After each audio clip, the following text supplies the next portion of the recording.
করব পরিপাকে স্নায়ুতন্ত্রের ভূমিকা। আচ্ছা, এখন খেয়াল করো, প্রথমে আমি একটু বলে নেই, তারপরে আমি এটার নোটটা দিব। সেটা হচ্ছে, এই ধরো আমাদের ব্রেইন, ব্রেন তোমরা পড়বা, আছে তোমাদের, এটা হচ্ছে ব্রেন। আর মনে করো এই হচ্ছে আমাদের পাকস্থলী, আর এই হচ্ছে আমাদের ক্ষুদ্রান্ত্র। ক্ষুদ্রান্ত্র।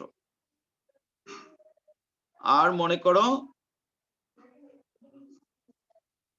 এই হচ্ছে আমাদের মুখবিবর।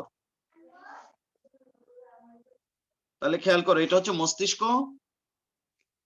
এই হচ্ছে মুখবিবর, এই হচ্ছে পাকস্থলী, আর এই মনে করো ক্ষুদ্রান্ত্র। এখন এই কেন্দ্রীয় যে স্নায়ুতন্ত্র বা মস্তিষ্ক, সে কিভাবে আমাদের এই পরিপাক পদ্ধতির উপরে প্রভাব বিস্তার করে সেটা আমরা জানতে চাই। খেয়াল করো, আমাদের যে মুখের ভেতরে লালা তৈরি হয়, লালা তৈরি হয়, সেই লালা রসের ভেতরে দুইটা এনজাইম আছে পরিপাকের জন্য দায়ী, একটা টায়ালিন, একটা মল্টেজ। কিন্তু লালা কখন তৈরি হয় সেটা কি কখনো খেয়াল করে দেখেছো?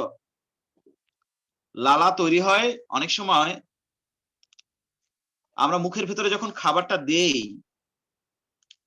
তখন সেই খাবারের স্বাদ, গন্ধ, এটা আমাদের মস্তিষ্কের মধ্যে গিয়ে পৌঁছায়। তখন মস্তিষ্ক থেকে লালা গ্রন্থির কাছে নির্দেশ আসে, তুমি লালা রস উৎপাদন করো। একটা কথা ভেবে ভুলে গেলে চলবে না, আমাদের দেহের সমস্ত কার্যক্রম মস্তিষ্ক দ্বারা নিয়ন্ত্রিত হয়। কখনো আমরা সেটা বুঝতে পারি, আবার কখনো পারি না।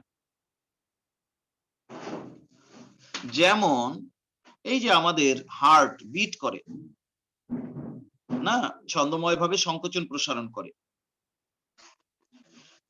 আমরা তো বুঝতে পারি না যে এটা আমি ইচ্ছা করে করতেছি। এমনকি ঘুমিয়ে যখন থাকি তখনও তো এই হৃদস্পন্দন চলতে থাকে। কিন্তু হলে কি হবে, মস্তিষ্কের নির্দেশ মতোই কিন্তু ওই প্রত্যেকবার সংকোচন প্রসারণ হচ্ছে। তাহলে বোঝা যায় যে আমাদের শরীরে আমরা জ্ঞাতে বা অজ্ঞাতে মস্তিষ্কের একটা নিয়ন্ত্রণ বা প্রভাব সব জায়গায় আছে। আচ্ছা, তবে লালাক্ষরণের ক্ষেত্রে আবার কখনো এমন হয় যে তুমি মুখের ভেতরে খাবারটা নিলে না, খাবারটা দূরে আছে, দূর থেকে তুমি দেখতে পাচ্ছ, তোমার ভেতরে খাওয়ার একটা ইচ্ছা তৈরি হয়েছে, তখনও অনেক সময় লালা ক্ষরণ হয়। টক জাতীয় খাবার টাবার এরকম দেখলে দূর থেকে বসে তখনও লালাক্ষরণ হয়ে থাকে। বা কখনো এমন হয় যে কোনো খাবারের কথা, কোনো সুস্বাদু খাবার কোনো এক সময় হয়তো তুমি খেয়েছিলা, জানো তুমি, সেই খাবারের কথা যখন তোমার মনে পড়ে যায়, তখনও কিন্তু অনেক সময় লালাক্ষরণ হয়। হয় নাকি হয় না? স্যার আমাদের মুখে তো অল টাইমে লালাটা পাওয়া যায় স্যার। সেটা তো আছে, কিন্তু স্বাভাবিক অবস্থায় লালাক্ষরণ আর মুখের ভেতরে যখন তুমি খাবার পুরে দাও, বা কোনো একটা ওই যে বললাম খাবার দেখে তোমার ভেতরে অ্যাপিটাইট গ্রো করে, তখন লালাক্ষরণের পরিমাণ তো অনেক বেড়ে যায়। আমি সেটার কথা বলছি। আমাদের মুখে সবসময় লালাক্ষরণ তৈরি হতে থাকে, যে সেটা তো আছে। তবে যখন আমরা সবসময় লালাক্ষরণ করি, সেটার মধ্যে মিউকাসটাই বেশি থাকে। বুঝতে পারছো? আর যখন আমরা খাবার পুড়ে দেই, তখন লালার পরিমাণটাও যখন বেড়ে যায়, তখন সেটার মধ্যে এনজাইমের পরিমাণটাও বেড়ে যায়। আমি সেই খাবার চিন্তা করলে বা মুখের মধ্যে নিলে আমার যে লালাক্ষরণ হয় সেটার কথা বলছি। তো অনেক সময় এমন হয় কিনা বলো, যে কোনো একটা পরিচিত খাদ্য সেটা যদি সুস্বাদু হয় বা ওটার কথা তোমার মনে পড়ে, তাও অনেক সময় লালাক্ষরণের পরিমাণ বেড়ে যায়। যায় কি না যায় না? যায় স্যার, তার থেকে ওই যায়। টকের কথা মনে পড়লে বেশি হয়। টক হতে পারে। এখন এখানে কথা আছে। এই টক জাতীয় খাদ্য দেখলে তোমার লালাক্ষরণ যে হয়, তার পেছনেও কিন্তু ব্যাপারটা এরকম যে কখনো তুমি টক খাবারটা মুখের মধ্যে নিয়েছিলা, তোমার মধ্যে একটা অনুভূতি বা একটা স্মৃতি রয়ে গেছে। যেমন একটা এক্সাম্পল দিলে বলি, একটা বিদেশি ফল, সেটা টক, তেঁতুলের মতোই টক। কিন্তু তুমি ওই বিদেশি ফলটা কখনো খেয়ে দেখোনি, অথবা একদম তোমার কাছে নতুন। সেই ফলটা দেখলে কিন্তু তোমার লালাক্ষরণ হবে না। কারণ তুমি তো জানোই না ওটা টক না মিষ্টি। কিন্তু তেঁতুল দেখলে বা কাঁচা আম বা যেটা যার ওরকম টক খাবার পছন্দ, সেটা দেখলে লালাক্ষরণ হয়। কেন? কারণ তার মস্তিষ্কের মধ্যে একটা স্মৃতি আছে এই খাবারটা সম্পর্কে। যখনই ওই খাবারটা সে দেখে, তখন ওই স্মৃতির কথা তার মস্তিষ্কের ভেতরে অনবরত মানে ভেসে ওঠে। এবং মস্তিষ্ক তখন লালা গ্রন্থিকে নির্দেশ দিলে সেখানে লালাক্ষরণ হতে শুরু করে। এখানে তুমি চাইলেও যদি বলো যে না অতিরিক্ত লালাক্ষরণ হয়েও না, সেটা কিন্তু তোমার কথা মতো হবে না। তুমি চোখের সামনে একটা টক জাতীয় খাবার নিয়ে আসলে লালাক্ষরণ যে বেড়ে যাবে, সেটা যদি তুমি মস্তিষ্ককে বা নিজে, নিজে ইচ্ছা করে বলো যে না এখন বেশি লালাক্ষরণ হয়েও না, তোমার কথায়ও কিন্তু সে মানে কিছু মানে বন্ধ রাখবে না। হতেই থাকবে। তাহলে এইজন্য লালাক্ষরণের পেছনেও মস্তিষ্কের একটা গুরুত্বপূর্ণ ভূমিকা আছে। তো এক্ষেত্রে বলা হয়ে থাকে, আমরা সেটি লিখবো একটু পরে। এক্ষেত্রে বলা হয়ে থাকে, লালাক্ষরণের ক্ষেত্রে মস্তিষ্কের ২ প্রকারের ভূমিকা আছে। একটা হচ্ছে আনকন্ডিশনাল ভূমিকা, আনকন্ডিশনাল লিখবো আমরা নোটের মধ্যে শব্দগুলো, এখন শুধু শুনতে থাকো। এবং এই লালাক্ষরণটাকে বলা হয় রিফ্লেক্স, আনকন্ডিশনাল রিফ্লেক্স। সেটা হচ্ছে কখন? যদি তুমি খাবারটাকে সরাসরি মুখের মধ্যে প্রবেশ করাও, অথবা খাবারটা তুমি কথা বলো না, খাবারটা তুমি চোখ দিয়ে দেখতেছো, অথবা হাত দিয়ে অনুভব করতেছো, অথবা কি বলা যায় জিহ্বার সাথে স্পর্শ করতেছো, তখন মানে লালাক্ষরণটা বাড়বে, যাতে করে সরাসরি ওই খাবারের স্বাদ গন্ধ তোমার মস্তিষ্কে চলে যাচ্ছে। সেই সময় লালাক্ষরণের যে নির্দেশটা আসে, এটাকে বলে আনকন্ডিশনাল রিফ্লেক্স। এটার আবার একটা বাংলা আছে, যাকে বলা হয় অনপেক্ষ প্রতিবর্ত ক্রিয়া। প্রতিবর্ত ক্রিয়া বলা হয়, রিফ্লেক্স কে বলা হয় প্রতিবর্ত ক্রিয়া। মানে ক্রিয়ার রিঅ্যাকশনে যেটা হয় সেটাকে প্রতিবর্ত ক্রিয়া বা রিঅ্যাকশন বলে ভাবতে পারো, রিফ্লেক্স বা রিঅ্যাকশন। খাবারটা তোমার মুখে নেয়ার পরে তার স্বাদ গন্ধ অনুভবের ফলে মস্তিষ্ক থেকে লালাক্ষরণের যে নির্দেশটা আসে, এটাকে বলা হয় আনকন্ডিশনাল রিফ্লেক্স। আর একটা খাবার সম্পর্কে তোমার ধারণা আছে, খাবারটা তুমি মুখে নিচ্ছ না, চোখের সামনে নিয়ে আসছো বা হাত দিয়ে অনুভব করছো, বা হয়তো বা তাও না, দূরে আছে, খাবারের কথা তুমি ভাবছো, তাহলে মানে ওই খাবারটা মুখের মধ্যে নিলে যে পরিস্থিতি তৈরি হতো, সেরকম একটা ভাবনা চিন্তা তোমার ব্রেনের মধ্যে তৈরি হয়ে যায়। ওটাকে বলা হয় কন্ডিশনাল রিফ্লেক্স। সেই সময় মস্তিষ্ক লালাক্ষরণের যে নির্দেশ দেয়, এটাকে বলা হয় কন্ডিশনাল রিফ্লেক্স বা সাপেক্ষ প্রতিবর্ত ক্রিয়া। এই হচ্ছে আমাদের প্রথমত, আমরা আমরা তো ৩ স্থানে খাবার পরিপাক করব। ১ হচ্ছে মুখে, ২ হচ্ছে পাকস্থলীতে, আর ৩ হচ্ছে ক্ষুদ্রান্ত্রে। মুখের মধ্যে লালাক্ষরণের মাধ্যমে আমরা যখন পরিপাক করতে চাই কোনো খাবার, তখন সেই লালাক্ষরণটা মস্তিষ্ক কিভাবে নিয়ন্ত্রণ করে সেটা সম্পর্কে আমরা একটু প্রথমে লিখব। তাহলে লেখো, এখন লিখতে শুরু করো। কোথায় যাও? লিখতে শুরু করো। আমাদের খাদ্য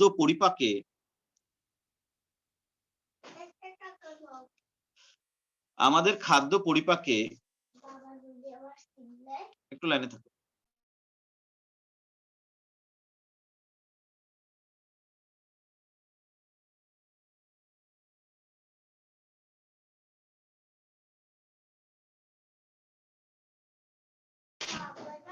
আমরা কি লিখলাম লাইনটা? কথা বলে না। আমাদের খাদ্য পরিপাকে। আমাদের খাদ্য পরিপাকে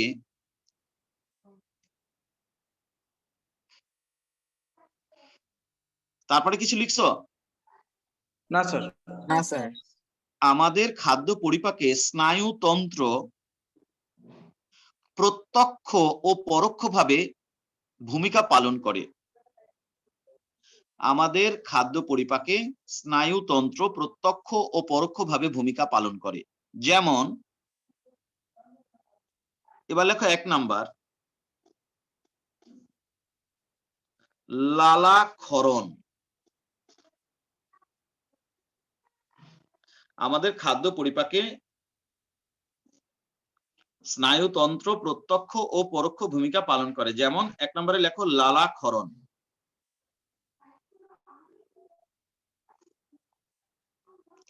হাইফেন দিয়ে লেখো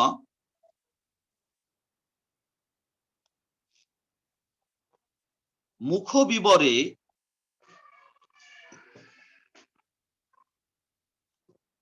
লালাক্ষরণের ক্ষেত্রে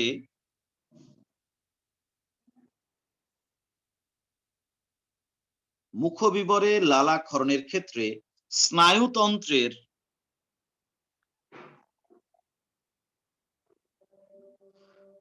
দুই প্রকার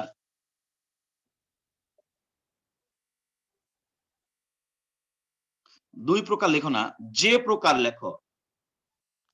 যে প্রকার, দুই কথাটা লিখে না লিখে লেখো যে প্রকার। মুখবিবরে লালাক্ষরণে স্নায়ুতন্ত্রের যে প্রকার ভূমিকা কার্যকর হয় তাকে রিফ্লেক্স বা প্রতিবর্ত ক্রিয়া বলে। মুখবিবরে লালাক্ষরণে স্নায়ুতন্ত্রের যে ভূমিকা কার্যকর হয় তাকে প্রতিবর্ত ক্রিয়া বা রিফ্লেক্স বলে। মুখবিবরে লালাক্ষরণে স্নায়ুতন্ত্রের যে ভূমিকা কার্যকর হয়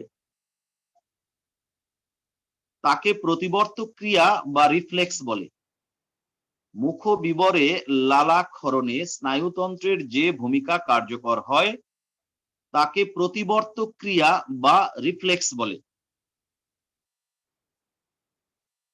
মুখবিবরে লালাক্ষরণে স্নায়ুতন্ত্রের যে ভূমিকা কার্যকর হয় তাকে প্রতিবর্ত ক্রিয়া বা রিফ্লেক্স বলে। দাঁড়ি সাথে লেখো দুই প্রকার রিফ্লেক্স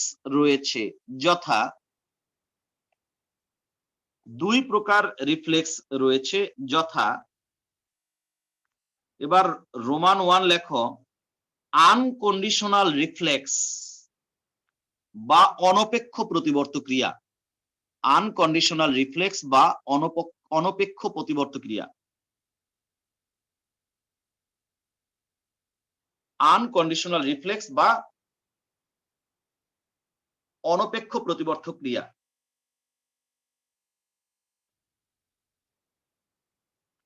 হাইফেন দিয়ে লেখো আনকন্ডিশনাল রিফ্লেক্স বা অনপেক্ষ প্রতিবর্ত ক্রিয়া।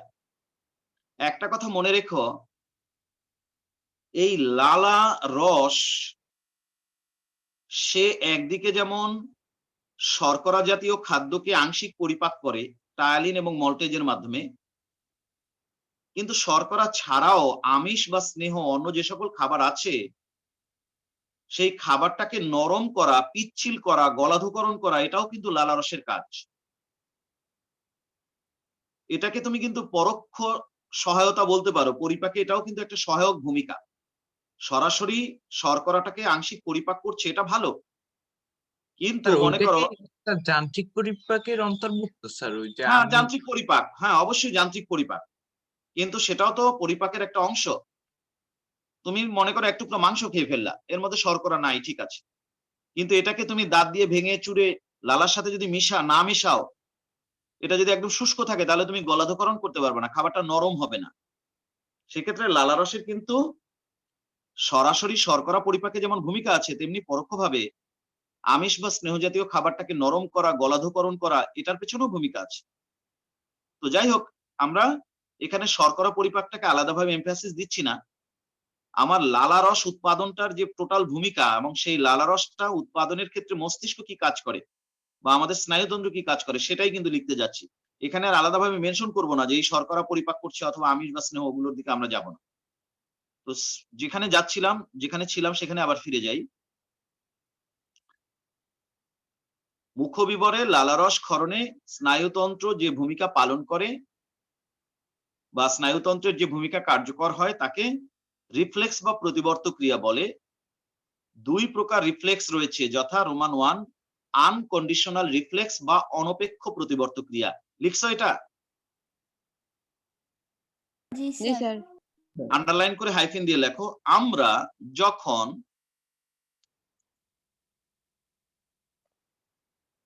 মুখে কোনো খাদ্য গ্রহণ করি তখন আমরা যখন মুখে কোনো খাদ্য গ্রহণ করি তখন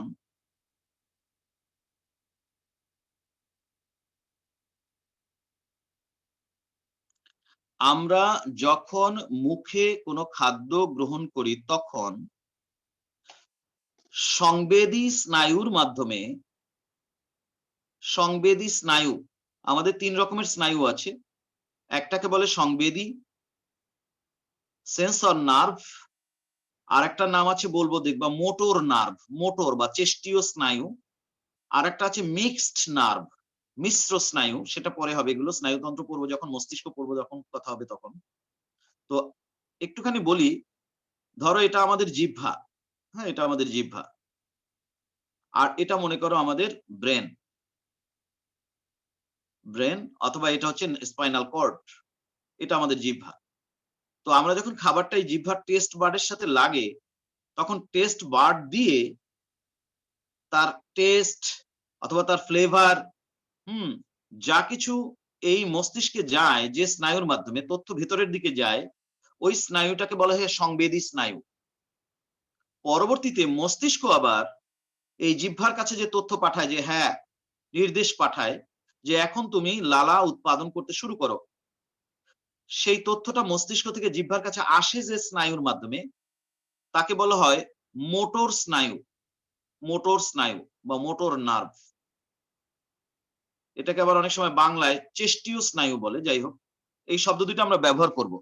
প্রথম লিখতেছিলাম এরকম, স্যার আমরা এটা যখন, গঠনেও কি ভিন্নতা আছে, না শুধু কাজই না গঠন, কাজে ভিন্নতা, গঠন সব নিউরন দিয়ে তৈরি। লেখো, আমরা যখন মুখে কোনো খাদ্য গ্রহণ করি তখন, লাইনটা কি এরকম লিখছি না অন্য কিছু? স্যার এরকমই স্যার লিখছেন। এইটাই। হ্যাঁ, আমরা যখন মুখে কোনো খাদ্য গ্রহণ করি তখন এই কথাটা লিখতে হবে, স্বাদ কোরক, চাইলে ইংরেজি লিখতে পারো টেস্ট বাড। আমরা যখন মুখে কোনো খাদ্য গ্রহণ করি তখন স্বাদ কোরক, ব্র্যাকেটে লিখতে পারো টেস্ট বাড থেকে সংবেদী স্নায়ুর মাধ্যমে, স্বাদ কোরক থেকে সংবেদী স্নায়ুর মাধ্যমে ওই খাদ্যের স্বাদ এবং গন্ধের অনুভূতি মস্তিষ্কে পৌঁছায়। আমরা যখন মুখে কোনো খাদ্য গ্রহণ করি তখন স্বাদ কোরক থেকে সংবেদী স্নায়ু মস্তিষ্কে পৌঁছায়। আমরা যখন মুখে কোনো খাদ্য গ্রহণ করি তখন স্বাদ কোরক থেকে সংবেদী স্নায়ুর মাধ্যমে ওই খাদ্যের স্বাদ এবং গন্ধের অনুভূতি মস্তিষ্কে পৌঁছায়। লিখছো কিনা?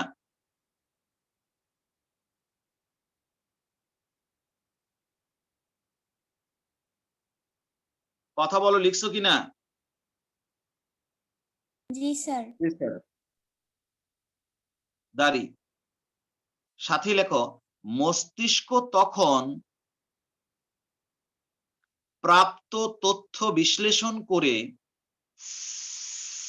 মস্তিষ্ক তখন প্রাপ্ত তথ্য বিশ্লেষণ করে, মস্তিষ্ক তখন প্রাপ্ত তথ্য বিশ্লেষণ করে মোটর স্নায়ুর মাধ্যমে লালা গ্রন্থিকে লালা ক্ষরণের নির্দেশ দান করে। মস্তিষ্ক তখন মোটর স্নায়ুর মাধ্যমে মস্তিষ্ক তখন প্রাপ্ত তথ্য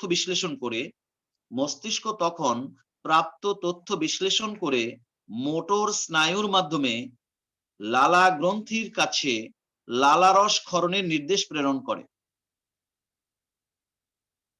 মস্তিষ্ক তখন মোটর স্নায়ুর মাধ্যমে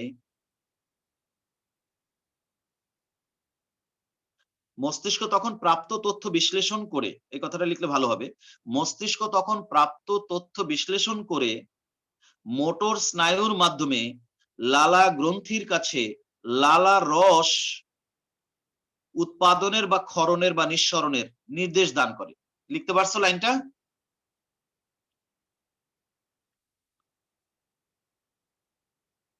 মস্তিষ্ক তখন প্রাপ্ত তথ্য বিশ্লেষণ করে মোটর স্নায়ুর মাধ্যমে লালা গ্রন্থিকে লালারস উৎপাদনের নির্দেশ দান করে বা লালারস ক্ষরণের নির্দেশ দান করে। যেভাবে লেখো, লিখতে পারছো কিনা লাইনটা বলো।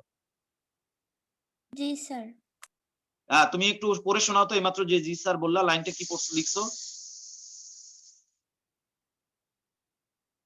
মস্তিষ্ক তখন প্রাপ্ত তথ্য বিশ্লেষণ করে মোটর স্নায়ুর মাধ্যমে লালা গ্রন্থির কাছে লালারস ক্ষরণের নির্দেশ দান করে।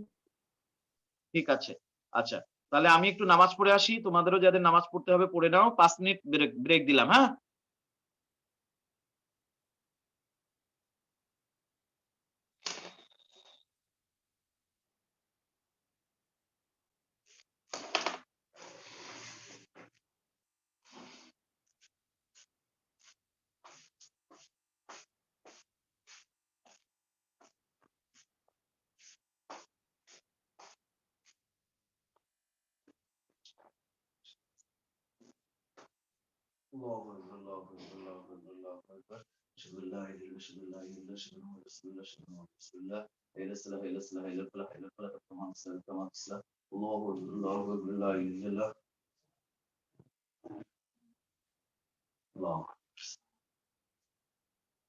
আলহামদুলিল্লাহ।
আচ্ছা, হ্যালো।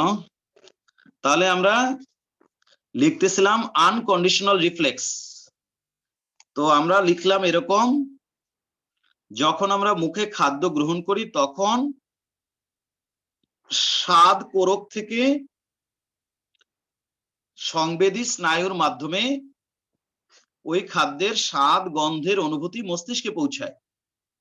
মস্তিষ্ক তখন কি করে? প্রাপ্ত তথ্য বিশ্লেষণ করে মোটর স্নায়ুর মাধ্যমে লালা গ্রন্থিকে লালা রস ক্ষরণের নির্দেশ দান করে। এই তো, এইটুকু লিখছি তাই না? এরকম না?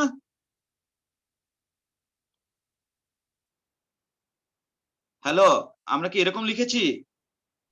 জি স্যার। জি স্যার। আচ্ছা, ওর সাথে আরেকটু লেখো, শেষ একটা লাইন লেখো। এই প্রক্রিয়াকে আনকন্ডিশনাল রিফ্লেক্স বলে। এই প্রক্রিয়াকে আনকন্ডিশনাল রিফ্লেক্স বলে। এই প্রক্রিয়াকে আনকন্ডিশনাল রিফ্লেক্স বলে। কথা বলো না। এই প্রক্রিয়াকে আনকন্ডিশনাল রিফ্লেক্স বলে। লিখছো? এবার লেখো নিচে 2 নাম্বার, কন্ডিশনাল রিফ্লেক্স বা সাপেক্ষ প্রতিবর্ত ক্রিয়া। 2 নম্বরে লেখো কন্ডিশনাল রিফ্লেক্স বা সাপেক্ষ প্রতিবর্ত ক্রিয়া।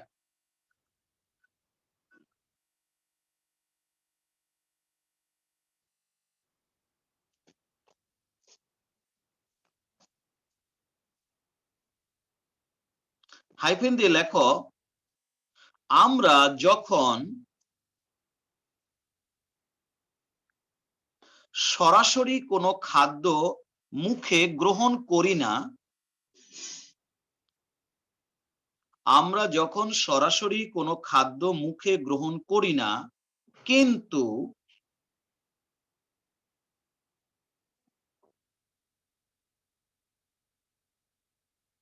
আমরা যখন সরাসরি কোনো খাদ্য মুখে গ্রহণ করি না, কিন্তু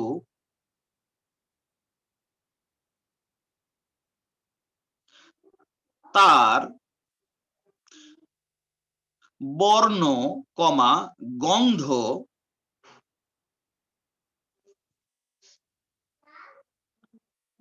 ইত্যাদি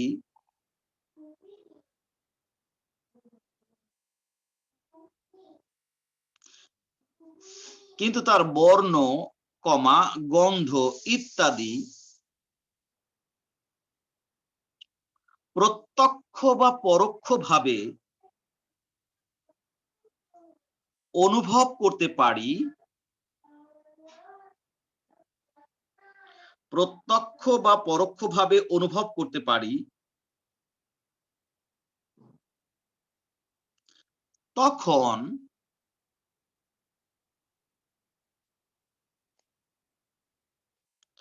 মস্তিষ্ক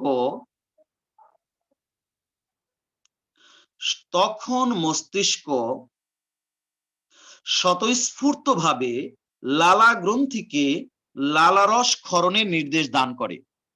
তখন মস্তিষ্ক স্বতঃস্ফূর্তভাবে লালা গ্রন্থিকে লালারস ক্ষরণের নির্দেশ দান করে। তখন মস্তিষ্ক স্বতঃস্ফূর্তভাবে লালা গ্রন্থিকে লালারস ক্ষরণের নির্দেশ দান করে। এই প্রক্রিয়াকে কন্ডিশনাল রিফ্লেক্স বা সাপেক্ষ প্রতিবর্ত ক্রিয়া বলে। এই প্রক্রিয়াকে কন্ডিশনাল রিফ্লেক্স বা সাপেক্ষ প্রতিবর্ত ক্রিয়া বলে।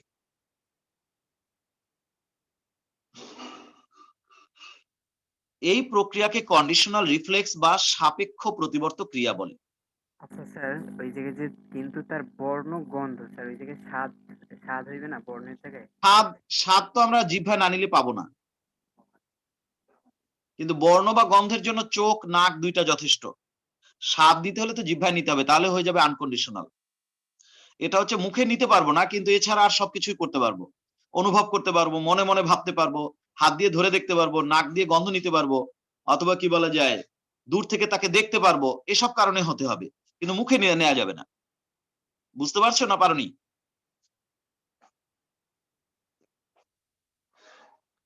এই মাত্র যে কথা বললা সে কি বুঝতে পারছো না পারো নাই? কন্ডিশনাল আর আনকন্ডিশনালের মধ্যে পার্থক্য কি বুঝছো? স্যার বুঝছি স্যার। ঠিক আছে। এই প্রক্রিয়াকে কন্ডিশনাল রিফ্লেক্স বা সাপেক্ষ প্রতিবর্ত ক্রিয়া বলে। লেখা হয়েছে সবার? জি স্যার। স্যার আরেকবার বলবেন? এই প্রক্রিয়াকে সাপেক্ষ প্রতিবর্ত ক্রিয়া বলে।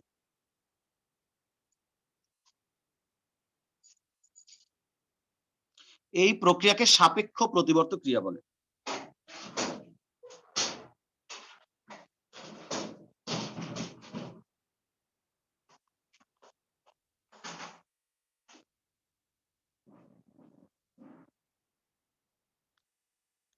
এই প্রক্রিয়াকে সাপেক্ষ প্রতিবর্ত ক্রিয়া বলে। লিখতে পারছো কিনা বলো?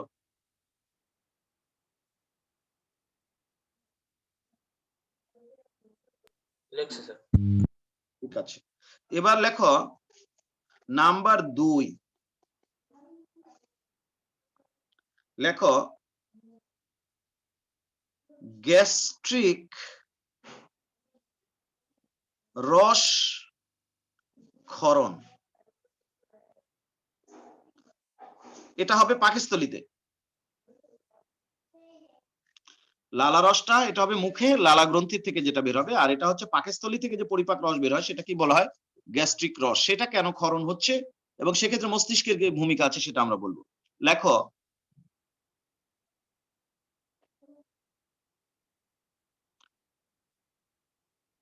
খাদ্য পাকস্থলীতে পৌঁছানোর পর খাদ্য পাকস্থলীতে পৌঁছানোর পর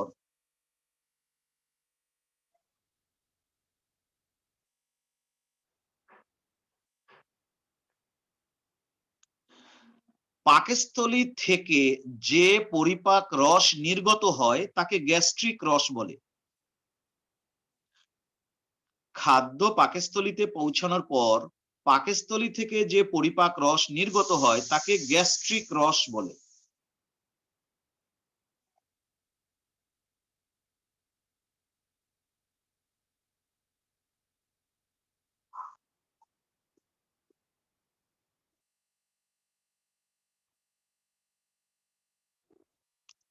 খাদ্য পাকস্থলীতে পৌঁছানোর পর পাকস্থলী থেকে যে পরিপাক রস নির্গত হয় তাকে গ্যাস্ট্রিক রস বলে। লিখছো কিনা বলো? জি স্যার। জি স্যার। দাঁড়ি সাথেই লেখো পাকস্থলীর সাবমিউকোসা স্তরে পাকস্থলীর সাবমিউকোসা স্তরে এক প্রকার স্নায়ুতন্তু আছে যাদেরকে পাকস্থলীর সাবমিউকোসা স্তরে এক প্রকার স্নায়ুতন্তু আছে যাদেরকে এই শব্দটা লেখো ইন্ট্রিনসিক প্লেক্সাস বলে। পাকস্থলীর সাবমিউকোসা স্তরে এক প্রকার স্নায়ুতন্তু আছে যাদেরকে ইন্ট্রিনসিক প্লেক্সাস বলে। স্যার এটা বাংলা কি? এটার বাংলা নাই কোনো। এটারে তুমি কি বলবো? আন্তরিক স্নায়ুতন্ত্র বলতে পারো। আন্তরিক স্নায়ুতন্ত্র। পাকস্থলীর সাবমিউকাস স্তরে স্যার একবার একটু বলেন না এটা। এক প্রকার স্নায়ুতন্তু থাকে যাদেরকে ইন্ট্রিনসিক প্লেক্সাস বলে। এটাকে তুমি আন্তরিক স্নায়ুতন্ত্র বলতে পারো। এটা পাকস্থলীতেও থাকে আবার ক্ষুদ্রান্ত্রেও থাকে। আমরা এখন পাকস্থলীটাই বলতে যাচ্ছি। পাকস্থলীর সাবমিউকোসা স্তরে এক প্রকার স্নায়ুতন্তু থাকে যাদেরকে ইন্ট্রিনসিক প্লেক্সাস বলে। লিখছো কিনা বলো? জি স্যার। লিখছি স্যার। লিখছো। সাথে লেখো খাদ্য পাকস্থলীতে পৌঁছা মাত্র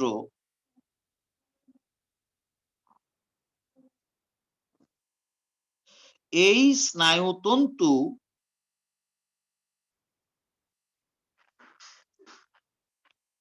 তা অনুভব করতে পারে।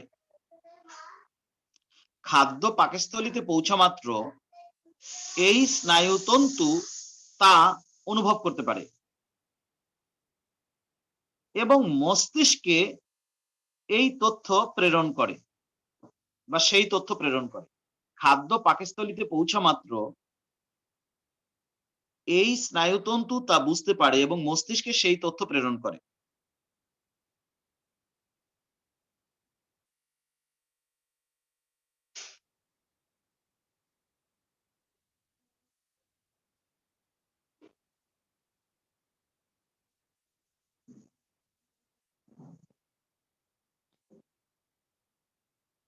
লিখতে পারছো কিনা বলো?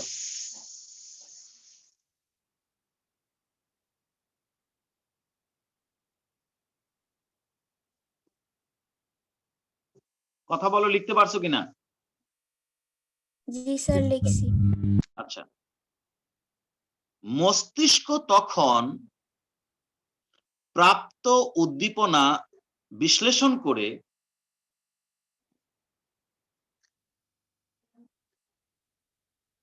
মস্তিষ্ক তখন প্রাপ্ত উদ্দীপনা বিশ্লেষণ করে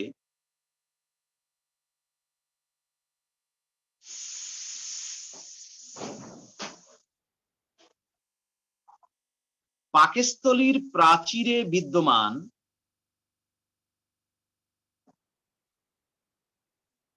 এক্সট্রিনসিক প্লেক্সাস নামক স্নায়ুতন্ত্রে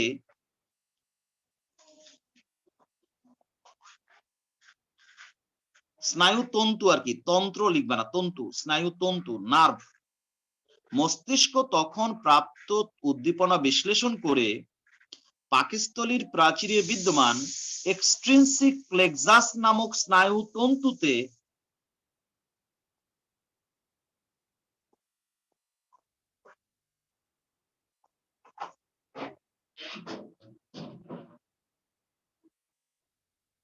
গ্যাস্ট্রিক রস ক্ষরণের নির্দেশ দান করে। মস্তিষ্ক তখন প্রাপ্ত উদ্দীপনা বিশ্লেষণ করে পাকস্থলীর প্রাচীরে বিদ্যমান এক্সট্রিনসিক প্লেক্সাস নামক স্নায়ুতন্তুতে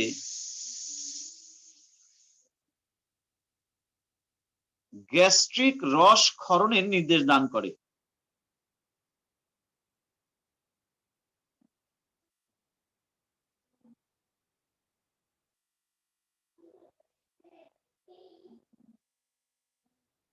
লিখতে পারছো? জি স্যার। জি স্যার। সাথী লেখো, মস্তিষ্কের নির্দেশনা অনুযায়ী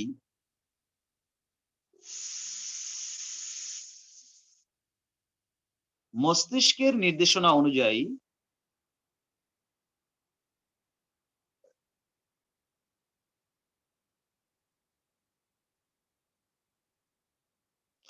এক্সট্রিনসিক প্লেক্সাস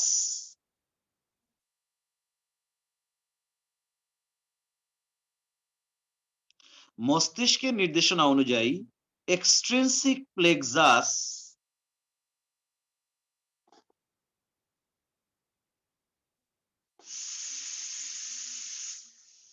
গ্যাস্ট্রিন হরমোন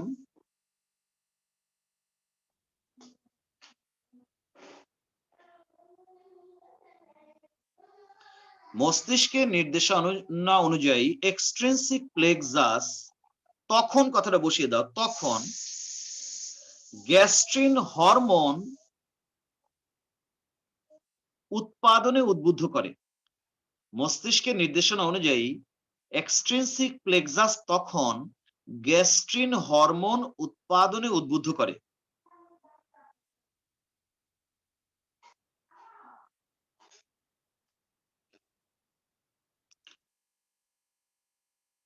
মস্তিষ্কের নির্দেশনা অনুযায়ী তখন স্যার মস্তিষ্কের নির্দেশনা অনুযায়ী এক্সট্রিনসিক প্লেক্সাস তখন গ্যাস্ট্রিন হরমোন উৎপাদনে উদ্বুদ্ধ করে। লেখো, তারপরে প্রশ্ন নিচ্ছি।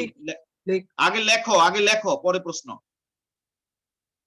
মস্তিষ্কের নির্দেশনা অনুযায়ী তখন মস্তিষ্কের নির্দেশনা অনুযায়ী তখনটা পরে লেখো। মস্তিষ্কের নির্দেশনা অনুযায়ী এক্সট্রিনসিক প্লেক্সাস তখন গ্যাস্ট্রিন হরমোন উৎপাদনে উদ্বুদ্ধ করে। লিখছ? জি স্যার। জি স্যার। এই হরমোনের প্রভাবে গ্যাস্ট্রিক রস উৎপন্ন হতে থাকে। এই হরমোনের প্রভাবে গ্যাস্ট্রিক রস উৎপন্ন হতে থাকে। এখন বলো কি প্রশ্ন?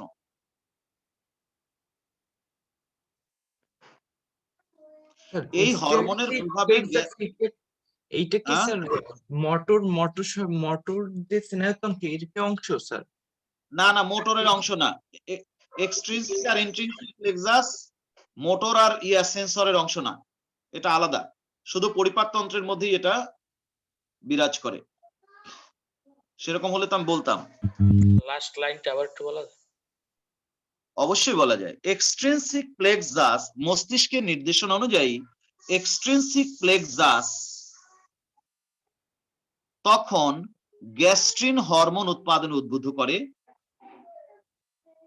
এই হরমোন গ্যাস্ট্রিক রস উৎপাদন, এই হরমোনের প্রভাবে গ্যাস্ট্রিক রস উৎপন্ন হতে থাকে, বা এই হরমোনের প্রভাবে গ্যাস্ট্রিক রসের ক্ষরণ ঘটে। যা লেখো, এই হরমোনের প্রভাবে গ্যাস্ট্রিক রসের ক্ষরণ ঘটে।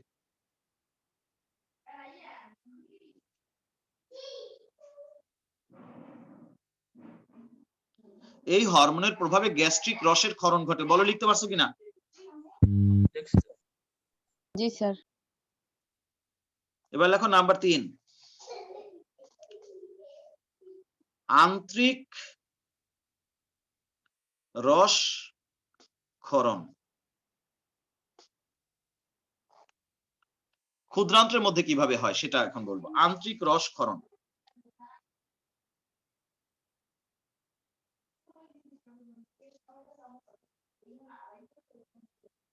আন্তরিক রস ক্ষরণ কথাটা লিখে আন্ডারলাইন করে হাইফেন দাও। লেখো, ক্ষুদ্রান্ত্রের সাবমিউকোসা স্তরেও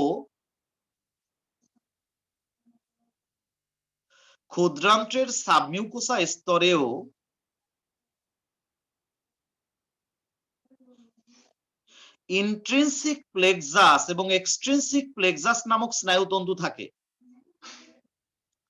ক্ষুদ্রান্ত্রের সাবমিউকোসা স্তরেও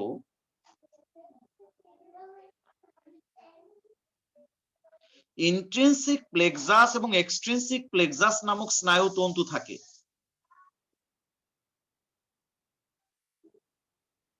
ক্ষুদ্রান্ত্রের সাবমিউকোসা স্তরেও ইন্ট্রিনসিক প্লেক্সাস এবং এক্সট্রিনসিক প্লেক্সাস নামক স্নায়ুতন্তু থাকে।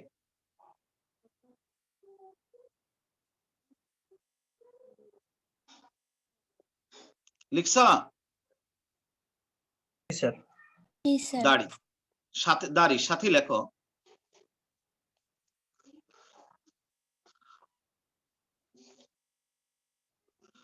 পাকস্থলী থেকে অর্ধ পরিপাকৃত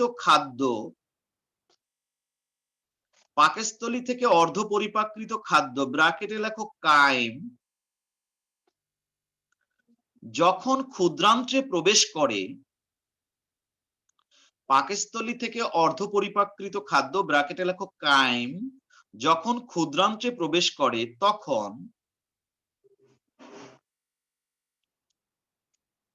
পাকস্থলী থেকে অর্ধ পরিপাকৃত খাদ্য ব্র্যাকেটে লেখো কাইম যখন ক্ষুদ্রান্ত্রে প্রবেশ করে, তখন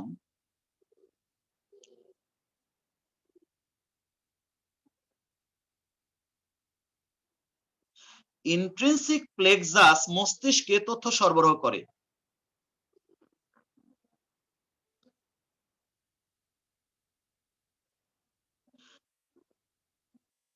তখন ইন্ট্রিনসিক প্লেক্সাস মস্তিষ্কে তথ্য সরবরাহ করে।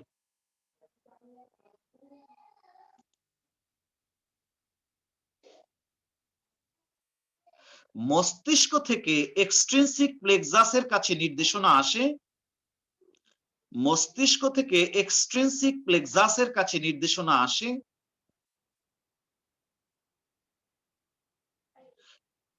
এই নির্দেশনা যে আসলো, এইটা মোটর নিউরনের মাধ্যমে আসছে। আর ওই ইন্ট্রিনসিক প্লেক্সাসের কাছ থেকে যে মস্তিষ্কের কাছে ইনফরমেশন গেছিল, ওইটা সেন্সরি নার্ভের মাধ্যমে গেছে। কিন্তু ইন্ট্রিনসিক প্লেক্সাস আর এক্সট্রিনসিক প্লেক্সাস ওইটা নিজেই যে মোটর নিউরন আর সেন্সরি নিউরন তা কিন্তু নয়। এটা হচ্ছে একদম স্পেসিফিক্যালি পরিপাকতন্ত্রের মধ্যে রয়েছে এমন নার্ভ। আর মোটর নার্ভ আর এই যে সেন্সরি নার্ভ, তারা হচ্ছে এই এক্সট্রিনসিক প্লেক্সাস আর ইন্ট্রিনসিক প্লেক্সাস আর ওই প্রান্তে হচ্ছে মস্তিষ্ক, তাদের সাথে কানেকশন মেনটেন করছে। তথ্য আসা যাওয়ার কাজ করবে মোটর আর সেন্সরের মাধ্যমে, কিন্তু ইন্ট্রিনসিক আর এক্সট্রিনসিক হচ্ছে তোমার ওই খাবারটা যখন মস্তিষ্কে ঢুকলো, সরি পাকস্থলীতে বা ক্ষুদ্রান্ত্রে ঢুকলো, সেটা অনুভব করবে। এই অনুভূতিটা গ্রহণ করার দায়িত্ব হচ্ছে এক্সট্রিনসিক আর ইন্ট্রিনসিক প্লেক্সাসের। সেখান থেকে মস্তিষ্কের কাছে তথ্য যাওয়া আর মস্তিষ্ক থেকে তথ্য আসা, সেই দায়িত্ব কিন্তু এদের না। সেটার জন্য মোটর আর সেন্সরি নার্ভ রয়েছে। তো যাই হোক, যেটা লিখছিলে সেখানে যাও। ক্ষুদ্রান্ত্রে যখন খাদ্য প্রবেশ করে, ইন্ট্রিনসিক প্লেক্সাস সেই তথ্য মস্তিষ্কে প্রেরণ করে। মস্তিষ্ক তখন এক্সট্রিনসিক প্লেক্সাসকে, কি লিখছো লাস্টের লাইনটা একটু শেষ করার অংশটা একটু বলো, শেষের অংশটা। মস্তিষ্ক থেকে এক্সট্রিনসিক প্লেক্সাসের কাছে। হ্যাঁ, মস্তিষ্ক থেকে ইন্ট্রিনসিক প্লেক্সাসের কাছে, সাথে লেখো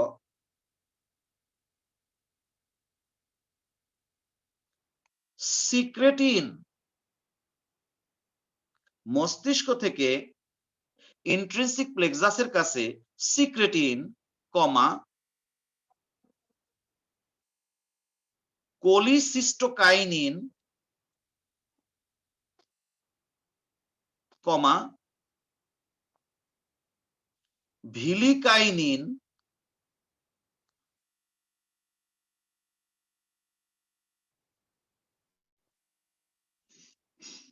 মস্তিষ্ক থেকে ইন্ট্রিনসিক প্লেক্সাসের কাছে সিক্রেটিন, কোলিসিস্টোকাইনিন, ভিলিকাইনিন ইত্যাদি হরমোন উৎপাদনের নির্দেশনা আসে। মস্তিষ্ক থেকে ইন্ট্রিনসিক প্লেক্সাসের কাছে সিক্রেটিন, কোলিসিস্টোকাইনিন, ভিলিকাইনিন ইত্যাদি হরমোন উৎপাদনের নির্দেশনা আসে।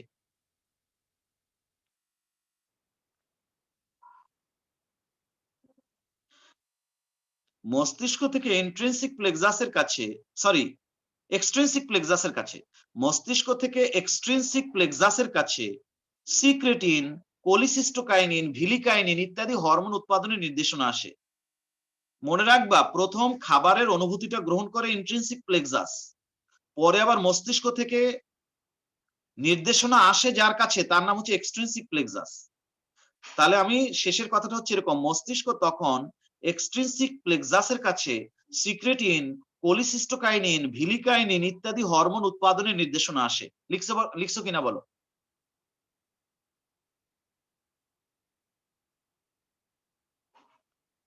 জি স্যার, লিখছি। এ সকল হরমোনের প্রভাবে আন্ত্রিক রস উৎপন্ন হতে থাকে।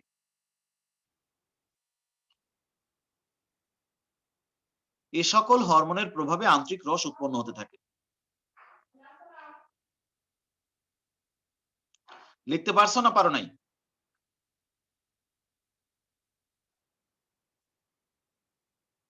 এ সকল হরমোনের প্রভাবে আন্ত্রিক রস উৎপন্ন হতে থাকে। লিখছো কিনা বলো।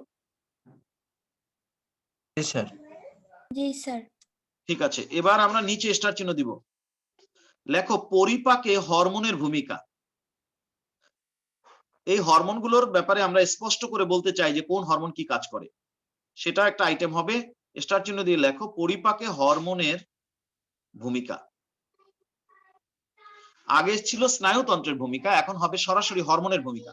অবশ্যই স্নায়ুতন্ত্রের নির্দেশ মতোই হরমোন উৎপন্ন হবে, কিন্তু হরমোনটা সরাসরি কি কাজ করে সেটা আমরা জানবো।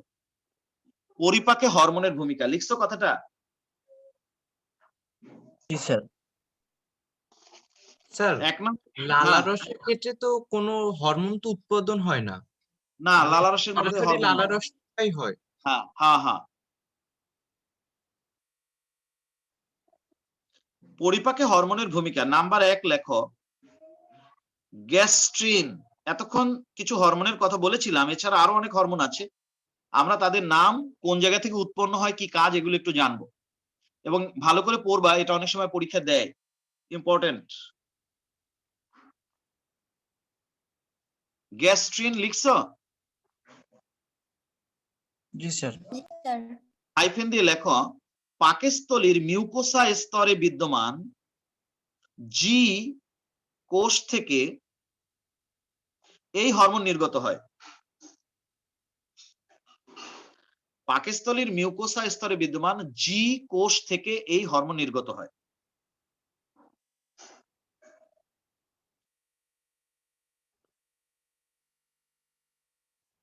পাকস্থলীর মিউকোসা স্তরে বিদ্যমান জি কোষ থেকে এই হরমোন নির্গত হয়। লিখছো কিনা?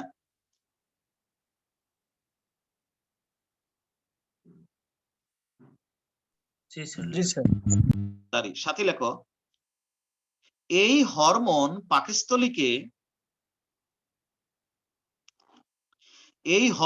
পাকস্থলীকে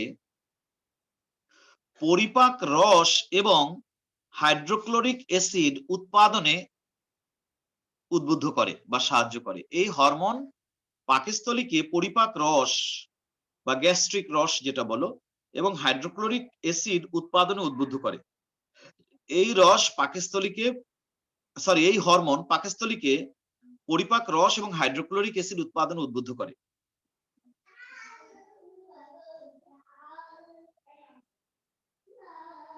এই হরমোন পাকস্থলীকে পরিপাক রস এবং হাইড্রোক্লোরিক অ্যাসিড উৎপাদন উদ্বুদ্ধ করে। বলো লিখছো কিনা? জি স্যার। জি স্যার। এবার লেখো নাম্বার 2, সিক্রেটিন।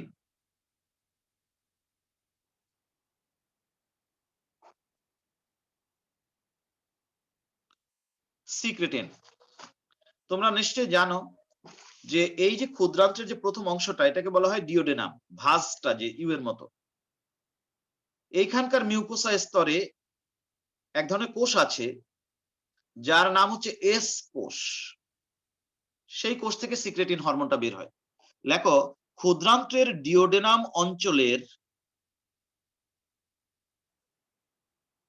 মিউকোসা স্তরে বিদ্যমান এস কোষ থেকে এই হরমোন নির্গত হয়।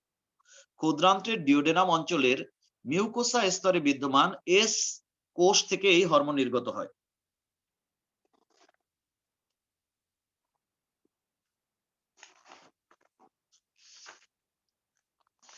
ক্ষুদ্রান্ত্রের মিউকোসা স্তরের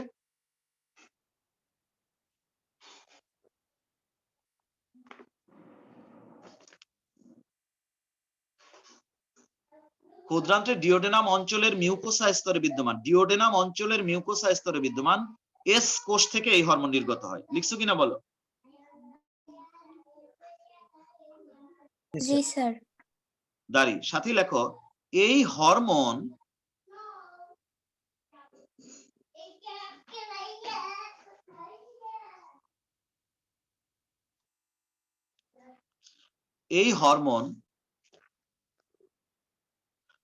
অগ্নাশয় রস ও পিত্ত রস ক্ষরণ নিয়ন্ত্রণ করে। এই হরমোন অগ্নাশয় রস ও পিত্ত রস ক্ষরণ নিয়ন্ত্রণ করে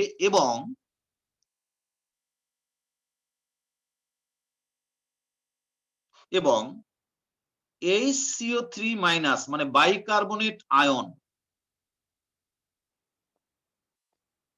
সঞ্চিত করে উভয় রসকে ক্ষারীয় করে। দাঁড়ি, এই হরমোন অগ্নাশয় রস ও পিত্তরস ক্ষরণ নিয়ন্ত্রণ করে এবং বাইকার্বনেট আয়ন সঞ্চিত করে উভয় রসকে ক্ষারীয় করে। এই হরমোন অগ্নাশয় রস ও পিত্তরস ক্ষরণ নিয়ন্ত্রণ করে এবং বাইকার্বনেট আয়ন সঞ্চিত করে উভয় রসকে ক্ষারীয় করে।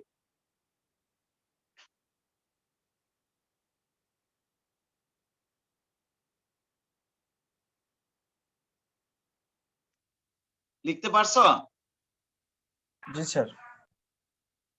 আজকে এটুকুই থাকুক। স্যার একটা কথা বলি? হ্যাঁ অবশ্যই বলো।